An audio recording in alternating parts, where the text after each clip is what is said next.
आज हम एक तरह की मेडिकल मिस्ट्री को सुलझाने की कोशिश कर रहे हैं। पिछले 20 सालों में ऐसा क्या हुआ कि हमारे बच्चों और किशोरों में हाई ब्लड प्रेशर के मामले लगभग दुगने हो गए हैं। ये कोई छोटी मोटी बात नहीं है। दुनिया भर में 114 मिलियन से ज्यादा युवा इससे जूझ रहे हैं।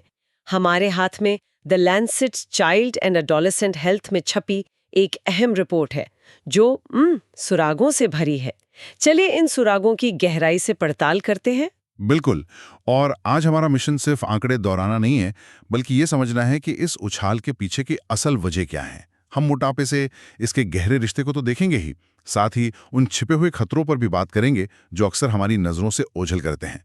और सबसे ज़रूरी, हम ये समझने की कोशिश करेंगे कि इस बढ़ती स्वास्थ्य चुनौती को हम एक पीढ़ी के संकट में बदलने से कैसे रोक सकते हैं। तो चलिए पहले सुराग से शुरू करते हैं, चौंकाने वाले आंकड़े। रिपोर्ट कहती है कि साल 2000 में दुनिया के लगभग 3.2% बच्चों और किशोरों को हाइपरटेंशन था। 2020 तक ये आंकड़ा उछलकर 6.2% से भी ज्यादा हो गया। ये सिर्फ एक नंबर नहीं है, ये एक चेतावनी है। हाँ, और ये कहानी और भी पेचीदा हो जाती है जब हम इसे अलग-अलग हिस्सों में देखते हैं। WHO दुनिया को स्वास्थ्य के नजरिए से अलग-अलग क्षेत्रों में बांटता है और भारत दक्षिण पूर्व एशिया क्षेत्र यानी CR में आता है। और इस स्टडी में पता चला कि हमारे क्षेत्र में एक बहुत ही खास और स्नीकी किस्म का हाई ब्लड प्रेशर सबसे आम है, जिसकी दर 2.77% है, जो कि बाकी दुनिया से ज्यादा है। एक खास किस्म का हाई ब्लड प्रेशर, इसका इसका क्या मतलब हुआ? क्या ये सामान्य हाई बीपी से अलग है? हाँ, ये थोड़ा अलग है। इसे आइसोलेटेड डायस्टोलिक हाइपरटेंशन कहते हैं। इसे ऐसे समझिए, जब हम ब्लड प्रेशर नापते हैं तो दो नंबर होते हैं। ऊपर वाला सिस्टोलिक, तब का प्रेशर है जब दिल जोर से खून पंप करता है, और नीचे वाला डायस्टोलिक, तब का प्रेशर है जब दिल दो धड़कनों के बीच आराम कर रहा होता है। इस खास स्थिति में आराम करते हुए भी नसों में प्रेशर ज्यादा बना रहता है, जबकि पंप करते समय का प्रेशर नॉर्मल होता है। अच्छा, तो इसका मतलब है कि शरीर जब आराम की स्थिति में होना चाहिए तब भी उस पर एक लगातार दबाव बना हुआ है। पर ये हमारे क्षेत्र में, मतलब भारत और पड़ोसी देशों में ज्यादा क्यों है? सुनने में ये शायद छोटा सा फर्क लगे, पर असल में ये बहुत बड़ी बात की ओर इशारा करता है। इसका मतलब हो सकता है कि नसें अपनी लचक खो रही हैं और सख्त हो रही हैं। स्टडी की लेखिका डॉक्टर पीगे सॉन्ग कहती हैं कि ये हमारे क्षेत्र के खास जोखिमों को दिखाता है, जैसे हमारे खाने में नमक का ज्यादा इस्तेमाल, तेजी से बढ़ता मोटापा और बच्चों में घटती शारीरिक गतिविधि।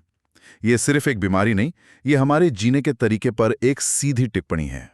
और जब जीने के तरीके की बात आती है तो रिपोर्ट एक बहुत बड़े संदिग्ध की ओर साफ साफ इशारा करती है, मोटापा। आंकड़े तो सच में होश उड़ाने वाले हैं। मोटापे से ग्रस्त लगभग 19% बच्चों और किशोरों में हाइपरटेंशन पाया गया है। इसे थोड़ा और आसान करते हैं। इसका मतलब है कि हर 5 मोटे बच्चों में से लगभग एक को हाई ब्लड प्रेशर की समस्या है। और जब हम इसकी तुलना सामान्य वजन वाले बच्चों से करते हैं तो ये खतरा 8 गुना ज्यादा है। 8 गुना। ये सिर्फ एक आंकड़ा नहीं है, ये एक चेतावनी है। इसका मतलब है कि हम बचपन के मोटापे को जिस तरह देखते हैं उसे बदलने की जरूरत है। ये सिर्फ वजन की बात नहीं है, ये बच्चों की धमनियों को समय से पहले बूढ़ा करने जैसा है। 8 गुना, ये नंबर दिमाग में बैठ गया है। ये हमें सीधे उस सवाल पर ले जाता है कि आखिर ऐसा हो क्यों रहा है। जरूर हमारी रोजमर्रा की जिंदगी में कुछ बहुत बड़ा बदला है। बिल्कुल। और विशेषज्ञ डॉक्टर विजय नटराजन इसे बहुत सही तरीके से समझाते हैं। वो इसे लाइफस्टाइल हेल्थ केयर महामारी कहते हैं। ये सिर्फ मोटापे की बात नहीं है, ये उन सब चीजों का मिला जुला असर है जो हमारी आधुनिक जिंदगी का हिस्सा बन गई हैं। एक मिनट, खराब खान-पान और स्क्रीन टाइम तो समझ आता है, लेकिन करियर का तनाव किशोरों में, मुझे हमेशा लगता था कि हाई ब्लड प्रेशर तो उम्र के साथ आने वाली बीमारी है। ये तो पूरी तस्वीरें बदल देता है। यही तो सबसे बड़ा बदलाव है। आज के बच्चे उस दुनिया में जी रहे हैं जहां अनहेल्दी प्रोसेस्ड फूड हर कोने पर उपलब्ध है। खेलने कूदने की जगह स्क्रीन ने ले ली है, जिसे हम गतिहीन जीवन शैली कहते हैं। लेकिन इसके साथ साथ उन पर अच्छा प्रदर्शन करने का जबरदस्त दबाव है, चाहे वो पढ़ाई हो या करियर के लक्ष्य। सोने का कोई तय समय नहीं, देर रात तक जागना और अपनी भावनाओं को संभालने में मुश्किल होना, ये सब मिलकर एक ऐसा कॉकटेल तैयार करते हैं जो शरीर के सिस्टम पर लगातार तनाव बनाए रखता है। ये वाकई चिंता की बात है। मतलब ये सिर्फ शारीरिक नहीं बल्कि मानसिक और सामाजिक दबावों का भी नतीजा है। और इन सब के बीच एक और आंकड़ा है जो इस मिस्ट्री को और गहराता है, प्री हाइपरटेंशन। हाँ, ये एक बहुत ही अहम सुराग है। स्टडी बताती है कि लगभग 8% बच्चे और किशोर इस चेतावनी वाले चरण में हैं। प्री हाइपरटेंशन एक तरह का रेड अलर्ट है। ये वो स्टेज है जहां ब्लड प्रेशर सामान्य से ज्यादा है, लेकिन अभी तक हाई ब्लड प्रेशर की खतरनाक सीमा तक नहीं पहुंचा है। ये शरीर का एक सिग्नल है कि सावधान, आगे खतरा है। एक तरह की चेतावनी कि अगर अभी ध्यान नहीं दिया तो आगे मामला गंभीर हो सकता है। बिल्कुल, अगर इस स्टेज पर हम नहीं जागे तो यह आगे चलकर हृदय रोग, स्ट्रोक और यहां तक कि किडनी की गंभीर बीमारियों की नींव रख सकता है। और ये सब उस उम्र में हो रहा है जब शरीर अभी बनी रहा होता है। इससे एक और बहुत जरूरी सवाल उठता है, क्या हम इस समस्या को ठीक से देख भी पा रहे हैं? क्योंकि मुझे नहीं लगता कि बच्चों का ब्लड प्रेशर रूटीन में चेक होता है। आप इस मिस्ट्री के सबसे बड़े ट्विस्ट पर पहुंच गई हैं। रिसर्च में एक और छिपी हुई स्थिति पर रोशनी डाली गई है जिसे मास्क्ड हाइपरटेंशन कहते हैं। ये दुनिया भर में लगभग 9.2% बच्चों को प्रभावित करती है। ये एक बहुत ही धोखेबाज दुश्मन है। मास्क्ड हाइपरटेंशन, ये क्या होता है? सुनने में ही खतरनाक लग रहा है। इसका मतलब है कि जब बच्चा डॉक्टर के पास क्लिनिक में जाता है तो उस शांत माहौल में उसका ब्लड प्रेशर बिल्कुल सामान्य आता है, लेकिन जब वो अपनी रोजमर्रा की जिंदगी में होता है, स्कूल में, खेलते हुए या तनाव में, तब उसका ब्लड प्रेशर बढ़ा हुआ रहता है। इसे पकड़ना लगभग नामुमकिन है क्योंकि ये क्लिनिक की जांच में एक नकाब पहन लेता है, यानी मास्क्ड रहता है। ये तो बहुत डरावनी बात है। मतलब जो आंकड़े हमारे पास हैं, जो पहले से ही दोगुने हो चुके हैं, वो शायद पूरी कहानी का एक छोटा सा हिस्सा भर है। हम असल में कितने बड़े संकट को नजरअंदाज कर रहे हैं। यही सबसे बड़ी चिंता है।